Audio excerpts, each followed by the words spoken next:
Bonsoir mes amis. Salam alaikum. Donc nous sommes le dimanche 12 décembre. Et je vais revenir sur les tentatives de la France de renouer ses relations avec l'Algérie, dans ses intérêts bien sûr. Et ce sont des tentatives pour leurrer, comme on dit en arabe, parce qu'il y a Chiwa, le Dzer. Donc le président Macron a envoyé donc son ministre des Affaires étrangères, Djahnaya, il a ici, il a Hadarma Raïs. Les autorités algériennes ne se sont pas encore déclarées et Dawa, elle est encore dans l'attente. Mais moi je voudrais parler des intentions de la France. Quand je dis elle veut renouer ses relations, non pas par amour pour l'Algérie, mais pour ses intérêts. Ses intérêts, bien sûr. Alors, ces intérêts, on va les décortiquer.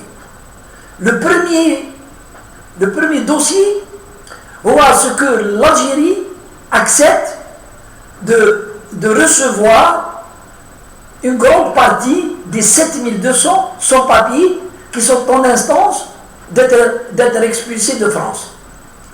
L'Algérie n'a pas encore donné son accord. Et le président Macron voudrait bien faire une petite opération de charme vers l'électorat terreau s'il réussissait à ce que l'Algérie accepte de recevoir ne serait-ce que 27% des sans-papiers dans un premier temps. Le deuxième dossier important pour la France, c'est que les avions militaires français reprennent le droit de traverser le territoire algérien pour se rendre au Sahel, faire la lutte contre le terrorisme là-bas. Ils veulent passer par le territoire algérien. Et les avions militaires qui traverseront le territoire algérien, ça a un autre sens pour les djihadistes, en disant que voilà, l'Algérie, elle est en coopération militaire avec la France. Et donc, les djihadistes, ils ont peur de l'armée algérienne.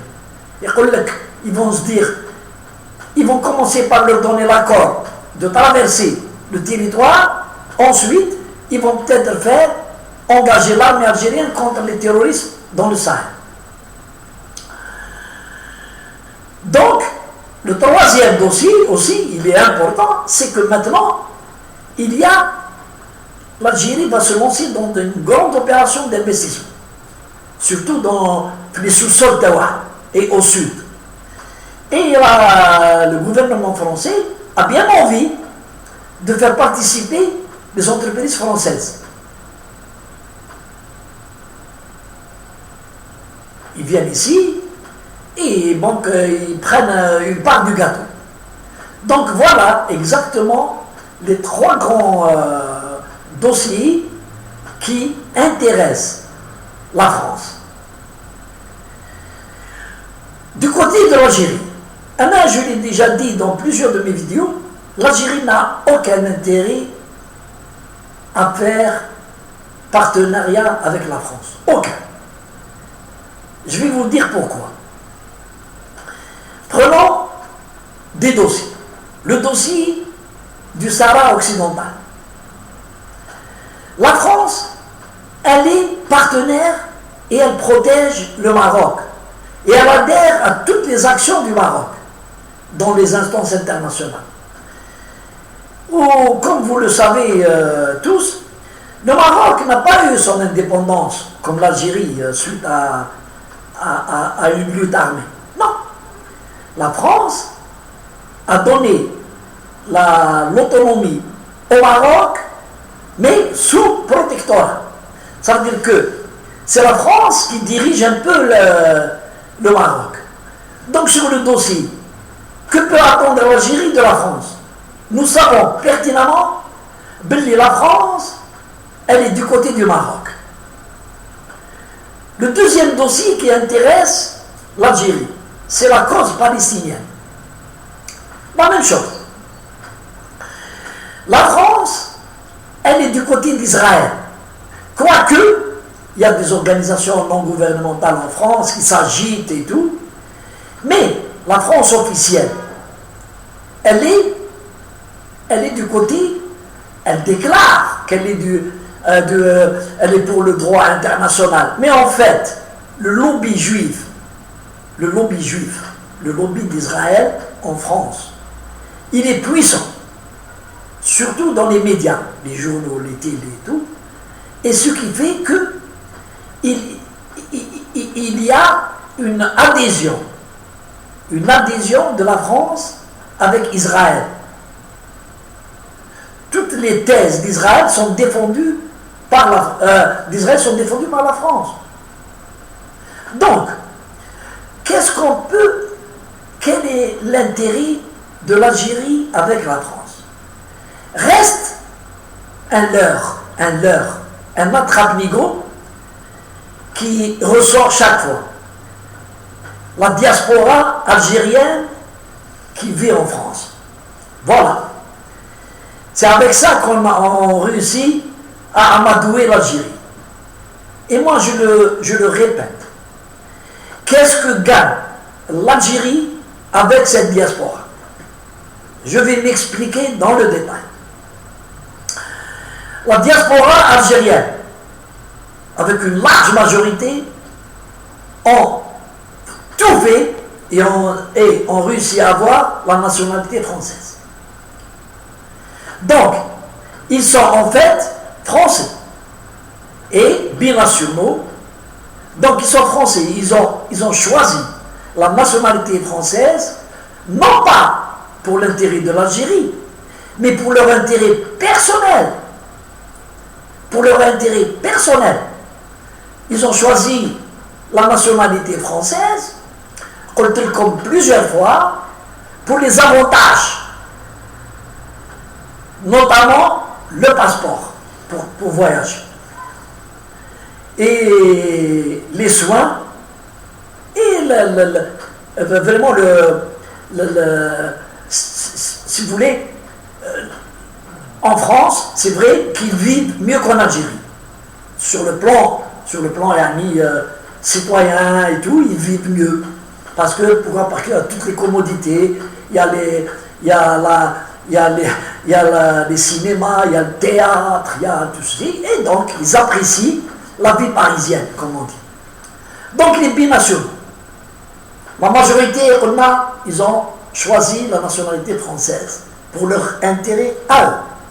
Et ils ont gardé la nationalité algérienne, non pas par amour pour l'Algérie, mais par avantage, par intérêt. Par intérêt, celui de voyager avec le passeport algérien lorsqu'ils viennent en Algérie sans visa, etc., etc. Donc, qu'est-ce que l'Algérie, aujourd'hui, en 2021, gagne à avoir une relation avec la France? Je voudrais bien que des gens qui m'écrivent me disent avec argumentaire qu'est-ce que l'Algérie gagne. La diaspora qui vit en France, et c'est pas moi qui le dis, c'est le Premier ministre des Finances, ne transfèrent pas leur argent dans les banques algériennes. On aurait pu dire, bon, tant, les immigrés, tant d'euros en Algérie, que les banques algériennes, où ils disent maintenant en dinar, bon, on va gagner un peu de devises. Mais ils ne le font pas. Ils ne le font pas. Ils ont un autre chemin, c'est celui de le marché noir. Ils disent, bon, en euros, il dit bon, et donc, puisque vous êtes très il dit bon, de façon, نخبيهم في les couches تاع الدراري وفي لي سليب وفي دونك كما قلت لكم يجيبوهم au vu au su de tout le monde ويدخلوا بهم. يا با تفوي في الايروبور يا ريان، يجيبوا يدخلوهم ومن بعد يعرفوا وين يبيعوهم. يعرفوا يا ميل اندروا وين يبيعوهم. Ce qu'on appelle le marché noir تاع لا دوفيز. Tout ça باش يربحوا 6000 dinars 100 euros. Bon, c'est les immigrés, on les connaît, ils calculent tout. Donc, on a aussi la relation avec la France. Il n'y a rien.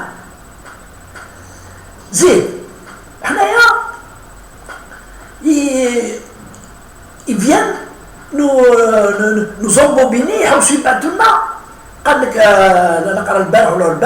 une décision importante. La France va remettre les archives dans la révolution à l'Algérie. Je vous dis, qu'est-ce qu'on en a à foutre des archives de la révolution? Surtout quand ils viennent de la France. J'ai des doutes. Vous savez que, depuis l'indépendance, qu'est-ce qu'il nous dit? Ils vont trafiquer des archives, ils disent qu'ils ils vont nous créer la zizanie, la révolution, ils vont salir les gens et tout. Moi je ne leur fais pas confiance. Ce qu'on voudrait. En 2021, nous avons des mercenaires. عايشين تما وعندنا الناس اللي عندنا دي mercenaires اللي s'attaquent à l'Algérie et dont les liens avec nos ennemis le Maroc et Israël sont établis et هاد les mercenaires هادو معروفين donc معروفين c'est pas la peine نزيدو نسميوهم le bâtard Amir Dezet الطحان فرحان عبدو هشام l'homosexuel Abdou Samar. ما نهضروش على الصغار هذاك تاع فرحة مان، ما نهضروش عليها. L'Algérie, donc, عندنا des mercenaires qui s'attaquent, qui insultent l'État algérien et qui appellent à la désobéissance civile, ils appellent à la révolution, ils appellent les gens à prendre les armes à partir de l'étranger. Les services de sécurité algériens, français, ils les suivent, ils savent et ils ne leur font rien. Nous avons la justice algérienne. Elle a transmis des demandes d'extradition de plusieurs hauts responsables algériens dont la corruption a été établie et qui ont acheté des biens en France. Rien du tout. Voilà le premier pas que devrait faire la France, c'est de nous envoyer les mercenaires d'abord. Les mercenaires d'abord. Ensuite, les corrompus, les cadres, les ministres corrompus qui sont cachés en France. Et leur saisir, bien sûr, les biens d'armes. Voilà le premier pas. Le seul pas, lui, le président Tebboune, doit exiger. C'est le respect des demandes envoyées par la justice algérienne. C'est tout. C'est le respect, c'est une justice d'un pays souverain. On a beau avoir des doutes sur la neutralité de la justice algérienne, mais c'est une justice qui vient de l'État algérien. Et donc, des gens qui activent en France, ils s'attaquent à l'Algérie, ils doivent être extradés vers l'Algérie. Et la France, elle sait pertinemment, il y a eu Khalifa Abdelmoumen qui dans l'Angleterre a refusé de l'extrader parce qu'elle avait peur pour sa sécurité, ceci, et il a été extradé. Il est venu, il est passé devant la justice et il a même été condamné avec légèreté. Et aujourd'hui, il sera coule douce dans une prison algérienne en attendant de sortir. Donc, l'idée de dire on envoie ces gens en Algérie ils vont être tués, ils vont être torturés, c'est une fausse idée et c'est des préjugés. Il faut que la France montre son intention d'être un bon partenaire en Algérie, avec l'Algérie, à commencer par nous remettre les mercenaires qui vivent en France. Moi j'ai parlé de 3, mais ils sont nombreux. Ils sont nombreux, d'autres sont connus. C'est les services de sécurité français qui les protègent et qui les manipulent. Amir DZ, c'est un sans-papier. C'est un sans-papier. Il n'a pas de papier, il n'a pas de nationalité française. Il n'est pas réfugié politique. Pourquoi il n'est pas expulsé, extradé vers l'Algérie? Voilà la grande question. Pourquoi? Donc, moi, à mon avis, et je le dis, je ne suis pas dans le gouvernement, je ne suis pas un membre influent en Algérie, je ne suis qu'un retraité, mais je dis que le président Tebboune ne devrait pas tomber dans le piège de la France. Il ne devrait pas tomber dans le piège parce que les Français, ils sont comme ça. Ils sont habitués à baisser le froc pour leurs intérêts, à se mettre bas et à danser la danse du ventre. Donc, il ne faut pas les croire. Et il ne faut pas rien céder à la France. L'Algérie n'a plus besoin de la France pour son développement, pour sa sécurité. On n'a plus besoin de la France. C'est fini. Nous avons d'autres partenaires, d'autres pays amis, qui sont des vrais pays amis. Donc, je m'arrête là et je vous remercie de m'avoir écouté. Merci.